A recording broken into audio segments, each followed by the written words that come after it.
we have a conversation with Dr. Pascal Brenya. He is coordinator, Kufuor Scholars Program, and Emanuela, I beg your pardon, Emanuela Osafwaje. She is an alumna, class of 2022, Kufuor Scholars Program. They both join us with talk about the Kufuor Foundation, especially the scholarship program. Gentlemen, lady, thank you for joining me in the studio. Thank you for having us. And yes, we started on a bit of a dour, sad note, but here we are talking about something that is impacting lives. I'll start with you, Dr. Brenya. Tell us a bit about the Kufuor Foundation, especially the Scholarship Foundation. All right. So the John A. Kufuor Foundation initiative of the former president after he has served his 2 terms. And he gave birth because he said that even as a EU president, everywhere he goes, Africa is the way it is because of bad leadership. And he felt that with a foundation and with the Kufuor Scholars Program, he will be able to make a difference, to produce critical mass. And if it's really so be, then he will see the change in his lifetime. And that is what has journeyed us on till today. Now that's been a pretty long time. It has been. What would you say this foundation has achieved up to this point? The foundation is set up with 3 areas: development, leadership, and then the third one, which is also very critical, is governance. He believes that you have to join these 3 together to be able to make impact. So the focus is on leadership. And Ben, you know that when it comes to leadership development, which is a human capital development, it doesn't just come handy, and sometimes it's even difficult to quantify it. But I can sit where I sit and I know 111 people who have graduated successfully, into the program. 11. Okay. Who have graduated. Now we are numbering 205. It's because we still have 90 scholars on the program from level 200, 300, and 400. So ideally, you come to the program after you have finished your level 100. That's when you applied, and then you go through merit system for you to be called a Kufuor Scholar. And that is how it has been since its inception. And then we have been able to pass this number. So recently, we put a caption there, 85-year-old president who is fathering and mentoring 205 scholars. And that is no mean achievement. So that is how we have journeyed on as a foundation, and specifically for the Kufuor Scholars Program, which is for the leadership arm of the foundation. Let's talk to one such scholar and alumna, Emanuela. How did you get on board? How did you get roped into this, the Kufuor Scholars Foundation? Well, like Dr. Pascal said, it is a 3-year program. And so they have these reach out programs that they do on campuses. And so in level 100, actually, there was a K-Talk series where Dr. Pascal came to talk. He introduced the program to us. And funny enough, I was meant to attend a certain tutorial, but our TA told us to leave and go for the program, which I did, and I have not regretted it since. We spoke to Dr. Pascal after the program. He said, look, you need to apply for this.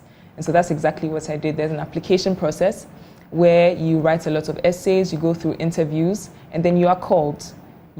After these interviews, there's this selection process. And so for our batch, we were about 25. That's the class of 2022. So after the selection process, there's a mandatory 2-week camp that you are supposed to attend. If you are not able to attend, it's unfortunate you may not be able to join. And so the 2-week camp is where there's serious critical training going on. You get to meet a lot of mentors. You get to get into a lot of routine. And one special point of this is that Grandpa, who's the former president, we call him Grandpa, he always used to say that Accra is not Ghana and Ghana is not Accra. And so this leadership camp will take place in a remote place, a village. We went to Idra, where every day for 2 weeks, there's a routine. You go through the training. There are the leadership programs, like I mentioned. We have community service as well. And then the programs that we partake in that will help you, ground you, and then induct you into the program. What would you say this program did in terms of impacting you, shaping you, not just for now, but for the future? It's done so much for me. It's hard to enumerate, but one such thing is how to be assertive and decide to take decisions wherever you may be, wherever you may find yourself. And also to make the most of what you have. And so recently we went on this trip It was a West African trip, Francophone. And I had a very great advantage because I speak a little bit of French. And so we went there. It was an inclusive program, and it helped you to really get to know the other people in the region and also to identify yourself as a Ghanaian and to take initiative. Yes. I see. Well, that feeds into leadership and governance. One problem I've always had with, and sometimes when you have it, people think you are arrogant or something. I don't think a lot of young people, especially in our tertiary institutions, are not assertive. They're not confident, very confident. And even when they know what they're about, anything can fluster them. But when you have that confidence in yourself, in your core, then, it comes out of you, fire in your belly. Right. And so if that alone were something that you were walking away with, I would say it was well worth it. But let me ask you, Doc, how many, she mentioned 25 who during your batch, right? Batches. How many in all applied, wanted to be on board before these numbers, they are sifted down to these numbers? We were tasked to select almost about 20 for the first cohort. Okay. And then actually we ended up with 14. So that's the pioneer, and we got only 14. Right. After that, we sometimes go 25, 30, but we have actually now invested ourselves into 30. So we do 30 every year. But from what of about 5,000 and over. 5,000? Yes, because it's across the entire country, across the entire universities and institutions. So that is a very daunting task. So this is where you need to select, and they go through a lot of process externally. People have to go through their CVs, they have to go through their essays, the references that they need to bring. The good thing about it is that, as you know, the leadership arm of the JK Foundation is not a partisan. So what we do is that it's open to every Ghanaian. And I can tell you, we cover almost all the universities in these countries and every region as well.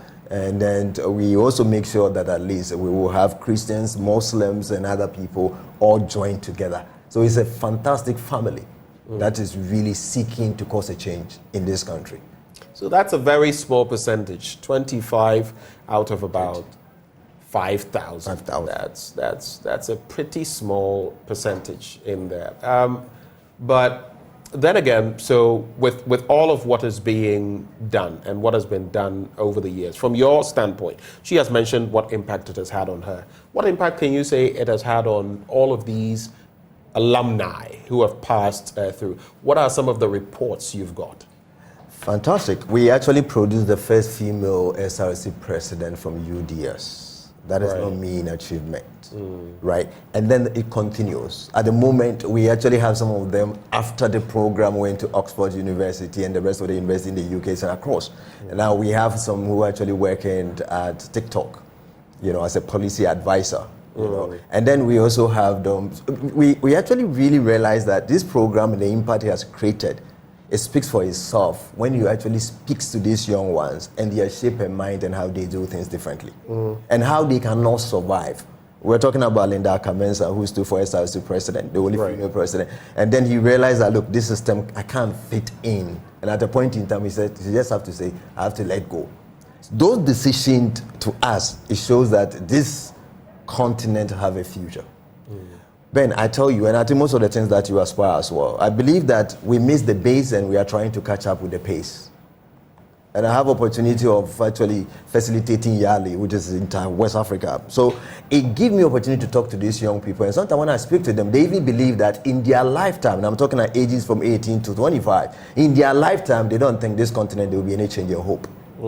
But I'm seeing the hope, the critical mass. And that is exactly the journey the Kufuor Scholars Program have started. And I can see the results. I see these young guys and the ladies where they are, and then when they make decisions and things that confront them and they sit back and say, I can't be part of it, it makes me really feel that, look, probably this country and maybe the continent is in a good hand for these young people than most of us who are elderly, because they know what they are doing and they really have a passion and they are selfless. And when I sit and I count it one after the other, there's one of them called Esther Spio at Minister of Finance, young lady. When you walk in the first time, they really doubted whether she's school in Ghana. And she said, yes, I went to University of Ghana. And they said, what else? Was it Ashasi? And she said, no, it's a Kufuor Scholars Program.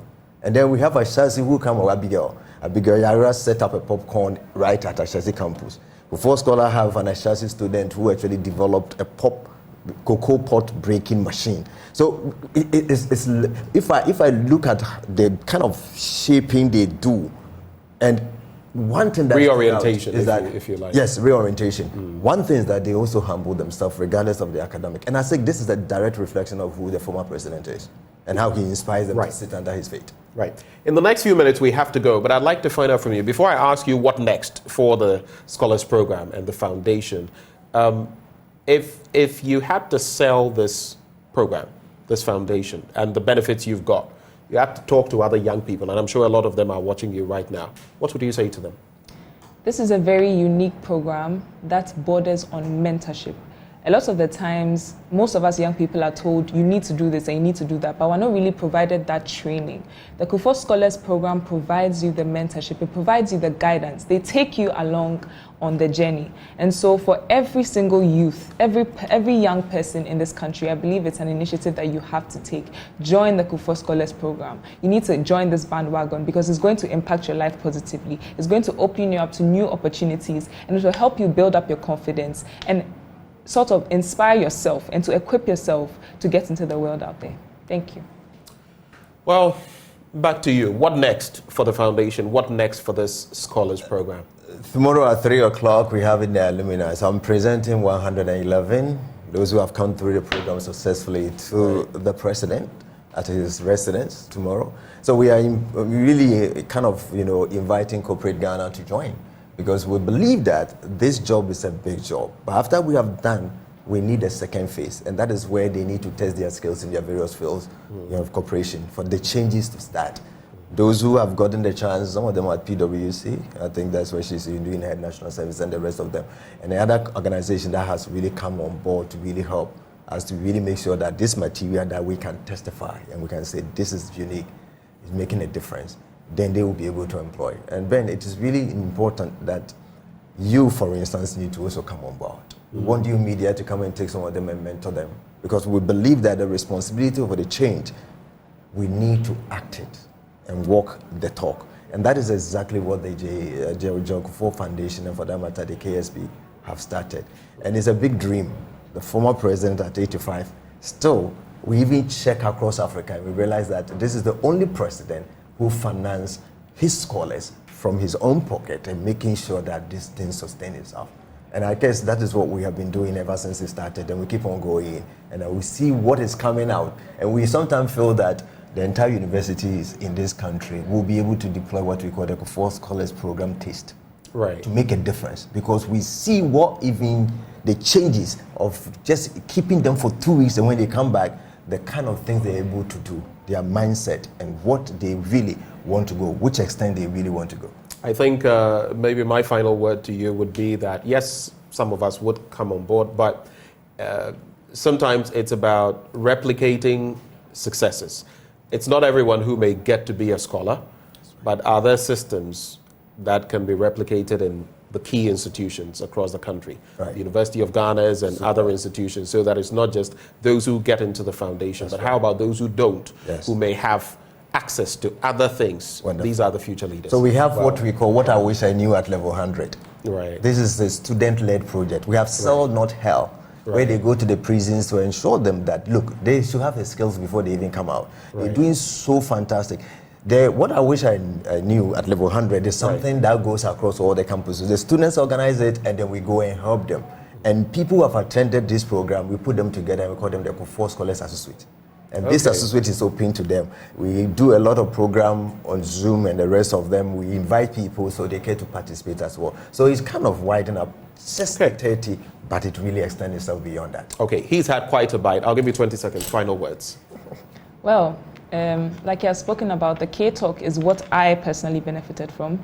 And then the Cell Not Hell, it's mainly a program centered on climate change, which is a very important topic nowadays. And so Kufuor Scholars are really getting into a lot of things that are important in the world today.